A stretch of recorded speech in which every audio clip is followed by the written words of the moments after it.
तो देखो इस क्वेश्चन में मुझे क्या दिया है, या तो मेरी L1 लिस्ट बड़ी हो सकती है L2 से, या मेरी L2 लिस्ट बड़ी हो सकती है L1 से, या मेरी दोनों लिस्ट कैसी हो सकती है, इक्वल हो सकती है। ठीक है, ये मेरे को दिया है। तो मैंने क्या कर रखा है, अपने जो कंपेयर वाले लॉजिक है उसमें मैंने क्या कर रहा है, हमेशा अपनी L1 लिस्ट को क्या माना है, L2 से बड़ा माना है। ठीक है, तो जो मेरा लॉजिक होगा वो इसी हिसाब से वर्क करेगा कि जो मेरी L1 लिस्ट है वो बड़ी होगी किससे, L2 वाली लिस्ट से। ठीक है, तो इससे मेरी L को, अब देखो L1 लिस्ट मेरी हमेशा बड़ी रहेगी। तो देखो अगर ये नंबर होता, ये वाली कंडीशन रही कि L1 मेरा हमेशा बड़ा होगा L2 से, इवन मेरा L2 भी बड़ा होगा, तो फिर भी मैं L2 में ही किसको पॉइंट करा रही हूँ, L1 को, और जो L1 होगा उसको मैं L2 में पॉइंट करा दूंगी। मैं अपनी सुटेबिलिटी के लिए L1 लिस्ट को ही हमेशा बड़ा मान रही हूँ। ठीक है, तो मैं क्या करूंगी, देखो अगर ये नंबर होता तो नंबर मेरा कैसे सब्सट्रैक्ट होता, 9 2 3 7, और ये कितना 7 8 एंड 8। ठीक है, तो इस क्वेश्चन को अब देखो 7 मेरा 8 से छोटा है, तो ये बोरो लेता -1 का। ठीक है, और 7 कितना होता, 17, 17 माइनस 8 कितना होता, 9। ठीक है, और ये बोरो कितने का है, -1 का है, तो -1 प्लस 3 माइनस का 8, तो ये कितनी वैल्यू आती, 3 माइनस का 9 जो कि माइनस का 6 होता, तो 6 माइनस का लिख नहीं सकते, फिर यहाँ से एक बोरो लेते और प्लस क्या करते, 10 करते। ठीक है, और 10 में कितना आता है, यहाँ पे मेरा 4 आता। ठीक है, और उसके बाद मेरा ये कितना होता, -1 प्लस का 2 माइनस का 7, तो ये मेरी कुछ वैल्यू 2 माइनस का 8 इज इक्वल टू माइनस का 6, तो माइनस के 6 में फिर से मैं 4 करती, प्लस 10 करती और 4 करती, और यहाँ से बोरो लेती -1 का, तो -1 प्लस 9 माइनस 0, अगर किसी भी डिजिट से मैं 0 को माइनस करूंगी तो ज्यादा कोई डिफरेंस नहीं आता, तो ये -0, तो इसको मैं क्या बोलूंगी 8। तो मेरा जो सब्सट्रैक्शन है वो कुछ इस टाइप से चलता है। ठीक है, बट लिंक लिस्ट में क्या है, मेरे पास हमेशा किसी भी नोड से बस फॉरवर्ड जाने का ही एड्रेस होता है। तो सबसे पहला लॉजिक तो ये होगा कि मुझे अपनी दोनों लिस्ट्स को क्या करना पड़ेगा, रिवर्स करना पड़ेगा। तो लिस्ट रिवर्स होकर कुछ ऐसी बन जाएगी, 7 ठीक है पॉइंट करेगा 3 को, और 3 पॉइंट करेगा 2 को, 2 को, और 2 पॉइंट करेगा मेरा 9 को, और उसके बाद जो ये है इसको भी मुझे रिवर्स करना पड़ेगा, क्योंकि दोनों लिस्ट में मुझे कुछ इस वाली डायरेक्शन में ट्रेवर्स करना है। तो इसको भी रिवर्स करके मेरी कैसे होगी, 8, ये रिवर्स करके कैसे होगी 8 8 एंड 7, कुछ इस टाइप की लिस्ट बन जाएगी दोनों। ये मेरी L1 को पॉइंट करेगी, ये मेरी L2 को पॉइंट करेगी। इनिशियली मेरा बोरो 0 रहेगा, तो मुझे क्या करना है, दोनों को सब्सट्रैक्ट करना है। तो मेरा C1 पॉइंटर यहाँ रहेगा और C2 पॉइंटर यहाँ रहेगा। 7 माइनस 8 माइनस का 1 होगा। ठीक है, ये मेरी वैल्यू माइनस का 1 होगी, तो -1 तो मैं यहाँ लिख नहीं सकती, तो इसमें मैं क्या करती हूँ, प्लस का 10 करूंगी। ठीक है, और तो ये वैल्यू कितनी आएगी 9, और जो बोरो जाएगा, बोरो कितने का जाएगा, इस केस में मेरा -1 का बोरो जाएगा, क्योंकि मैंने अपना 10 को एक्सटर्नली ऐड करा है। तो मैं इसको अपनी आउटपुट वाली लिस्ट में क्या डालूंगी, -1, एक में क्या बनाती हूँ, अपना डमी नोड बनाती हूँ।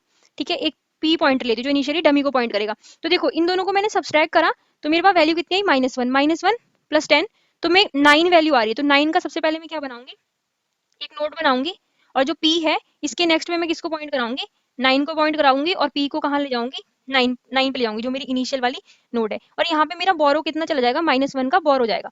अब मैं फिर से इसको ऐड करूंगी, तो ऐड कैसे होगा, -1 का बोरो जाएगा, C1 मेरा C1 के नेक्स्ट पे जाएगा, और C2 मेरा C2 के नेक्स्ट पे जाएगा। फिर से C1 पे वैल्यू कितनी है मेरी 3 -8, और बोरो कितने का है मेरा, -1 का है, तो ये वैल्यू मेरी कितनी रहेगी, 3 -9, जो कि कितना है, -6 है। ठीक है, -6 या नेगेटिव तो मैं निकल नहीं सकती, तो मैं बोरो लूंगी अपनी नेक्स्ट वाली वैल्यू से, कितने का, -1 का, तो इसमें मैं प्लस 10 करूंगी, तो मेरी वैल्यू कितनी आएगी 4।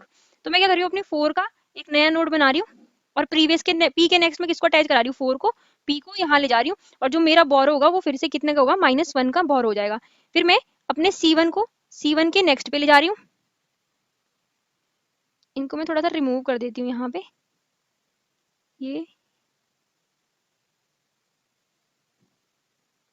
और जो मेरा C2 होगा वो कहाँ जाएगा, C2 के नेक्स्ट में, तो ये 2 है, -7 कितना होगा, 2 -7, ठीक है, और माइनस का 1, क्योंकि ये -1 कहाँ से आया, बोरो बोरो में से आया, तो 2 -8, ये कितनी वैल्यू आएगी, -6, तो -6 आ रहा है। फिर से मैं देखो नेगेटिव वैल्यू है, तो मुझे 10 को ऐड करना पड़ेगा और अपना बोरो एक -1 का पास करना पड़ेगा, तो ये वैल्यू फिर से कितनी आ रही है, 4। तो मैं एक नया नोड बनाऊंगी 4, प्रीवियस के नेक्स्ट पे किसको अटैच करा दूंगी, 4 को, और अपने पी पॉइंटर को 4 पे ले जाऊंगी। ठीक है, इसके बाद मेरा C1 के नेक्स्ट में जाएगा, और C2 मेरा C2 के नेक्स्ट में जाएगा। इस केस में देखो C1 मेरा किसको पॉइंट कर रहा है, 9 को पॉइंट कर रहा है, और बोरो मेरा कितने का है, -1 का है, बट C2 मेरा नल है। तो अगर कोई भी नोड मेरी नल हो जाती है, तो उस केस में मैं क्या करूंगी, C1 मेरी कितनी वैल्यू है, 9, नल की जगह मैं इसको अगर 0 से माइनस करूँ तो कोई डिफरेंस नहीं आएगा, अपनी डिजिट को मैं 0 से माइनस करती हूँ तो। ठीक है, और फिर क्या होता है मेरा माइनस का 1, ये मेरा किसका था, बोरो का, तो ये कितनी वैल्यू आ गई 8, ये मेरा कितना नंबर है, पॉजिटिव नंबर है। तो मुझे यहाँ पे मेरा जो बोरो फॉरवर्ड होगा, बोरो कितना जाएगा 0, क्योंकि मैंने कोई भी बोरो नहीं लिया है, तो 0 जाएगा। और मैं क्या बनाऊंगी, अपनी 8 नोड बनाऊंगी और पी के नेक्स्ट पे 8 को अटैच करा दूंगी और पी को यहाँ ले जाऊंगी, ठीक है। और फिर मेरा जो हेड होगा, हेड मेरा क्या रहेगा, डमी का नेक्स्ट नोड ये मेरी हेड रहेगी, ठीक है। मुझे क्या करना है, अपने डमी को रिमूव करा देना है यहाँ से। पर देखो मैंने क्या करा था, अपनी लिंक लिस्ट को सब्सट्रैक्ट करने के लिए मैंने अपनी लिंक लिस्ट को रिवर्स रिवर्स करा था, ठीक है। तो मेरा जो ये होगा, तो ये मेरा अपना आंसर नहीं होगा, मुझे इसको भी क्या करना पड़ेगा, रिवर्स कराना पड़ेगा। तो रिवर्स कराने के लिए कितना होगा, 8 4 एंड 4 एंड 9। तो ये मेरी कुछ क्या हो गई, आंसर वाली लिस्ट हो गई। जैसे यहाँ तो मेरे पास कोई लीडिंग जीरो वाली आंसर में आई नहीं है, पर अगर इन केस, ठीक है, आंसर मेरा कुछ ये आएगा, बट मुझे अपने आंसर को कैसे रिटर्न कराना, अपने आंसर को मुझे रिटर्न कराना 999 होना चाहिए, इसमें मेरा लीडिंग जीरोज नहीं होना चाहिए। तो लीडिंग जीरो, जैसे मेरी लिंक लिस्ट है 0, ठीक है, वो मैं अपने जो मेरा ये आंसर आया है ना, इसमें मैं चेक कर लूंगी कि जो मेरी लिंक लिस्ट है उसमें कोई लीडिंग जीरो तो नहीं। अगर वो लीडिंग जीरो होगा तो मैं इसे हटा दूंगी, बाकी मुझे कुछ नहीं करना, ये सिंपल सा है, ठीक है। जीरो हो गया, जीरो हो गया, ये जीरो हो गया, कुछ ऐसी वाली आंसर वाली लिस्ट आई है मेरे पास, ठीक है। और इसमें कितना है, 1 वैल्यू है, फिर इसके बाद 0 है, फिर इसके बाद कितना है, 2 है, ठीक है। अब मेरे को क्या करना है, देखो एक तो ये केस हो सकता है, दूसरा केस क्या होगा, मेरी पूरी लिस्ट ही कंप्लीटली 0 है, 0 0 0 0। तो उस केस में मुझे बस एक ही 0 को रिटर्न कराना है, मुझे ये डुप्लीकेसी वाला नहीं चाहिए,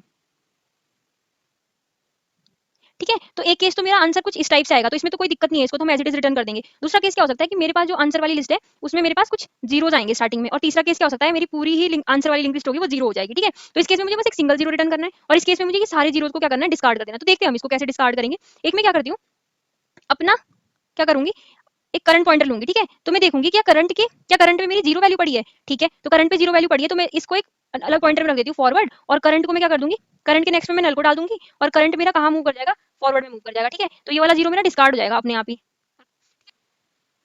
फिर यहाँ पे फिर से वही एल्गो चलेगा, ये मेरा फॉरवर्ड पे रहेगा। तो ये देखेगा कि क्या करंट में मेरे पास क्या है, 0 पड़ा है, ठीक है। तो करंट पे 0 पड़ा है, तो मेरे को क्या करना है, अपने करंट के नेक्स्ट पे किसको डालना है, नल को डालना है।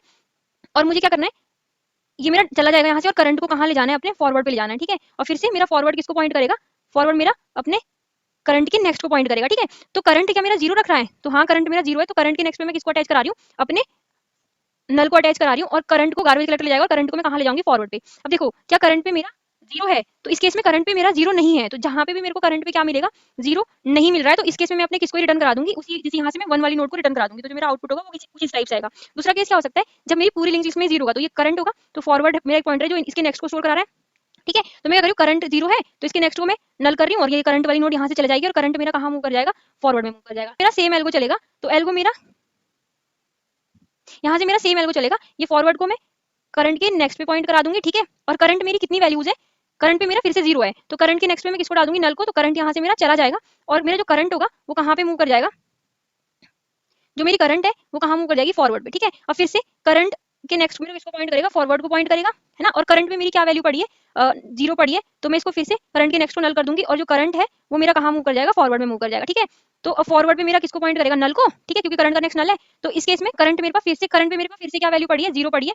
तो उस केस में मैं क्या करूंगी, अपने करंट के नेक्स्ट पे नल डाल दूंगी, और करंट को कहाँ मूव कर दूंगी, फॉरवर्ड पे। तो करंट मेरा, जब भी मेरा करंट क्या होता है, ट्रेवल्स करते करते क्या हो जाएगा, नल हो जाएगा। तो उस केस में मेरे को क्या मेरे पास कैसी लिस्ट रही होगी, जिसमें सारे ही जीरोज होंगे, तो उस केस में मुझे बस एक 0 रिटर्न कराना है। तो अगर मेरा करंट क्या हो जाता है, नल हो जाता है, तो उस केस में मुझे एक न्यू लिस्ट बनानी पड़ेगी, जो किसको पॉइंट करेगी, जिसका डेटा कितना होगा, 0 होगा। और अगर मेरा current not equal to null है, तो मैं इस करंट को ही रिटर्न करा दूंगी, ठीक है। तो ये दो स्टेप्स मैंने किसने दिखाए थे, जब मेरा यहाँ पे लिंक लिस्ट मेरी सब्सट्रैक्ट हो गया आ गई, तो इसके बाद मैं अपने ये दोनों स्टेप को चेक करूंगी कि कहीं मेरी सारी लिस्ट की सारी वैल्यू 0 तो नहीं है, या फिर कुछ लीडिंग जीरोज बची होंगी, तो ये मैं चेक कर दूंगी, ठीक है। तो इसको मैं आपको कोड करके दिखाती हूँ।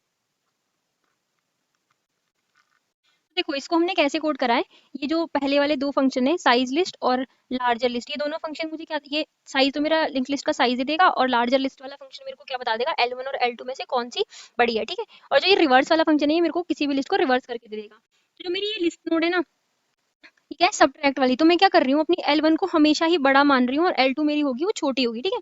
तो इसमें क्या है, जैसे लार्जर है, तो लार्जर लिस्ट मेरी कितनी है, L1 एंड L2, इसमें दोनों, इस फंक्शन में मैं दोनों लिस्ट को पास करूंगी, तो लार्ज वाली लिस्ट को ही रिटर्न कर देगा, ठीक है। तो ये वाले फंक्शन में मैंने क्या करा, लिस्ट 1 में मैंने अपने बड़ी वाली को डाला है, और लिस्ट 2 में मैंने अपनी किसको डाला है, छोटी लिस्ट को डाला है, ठीक है। तो मैंने क्या करा है, अपने दोनों लिस्ट को रिवर्स करा है। और अगर मेरी लिस्ट 2 0 नल होती है, तो उस केस में मुझे अपनी लिस्ट सब्सट्रैक्ट करने वाली एल्गो को चलाने की जरूरत नहीं है, मैं डायरेक्टली लिस्ट 1 को क्या कर सकती हूँ, रिटर्न कर सकती हूँ, ठीक है। तो यहाँ पे मैंने सबसे पहले एक डमी नोड बनाया, प्रीवियस को डमी में अटैच कराया, C1 एंड C2, और बोरो लिया इनिशियली, ये सारे मेरी इनिशियली कंडीशन थी। तो देखो C1 L1 नोड मेरी हमेशा बड़ी होगी, तो मेरा C1 जब तक नल नहीं आता, तब तक मैं क्या करती हूँ, अपने यहाँ पे मेरा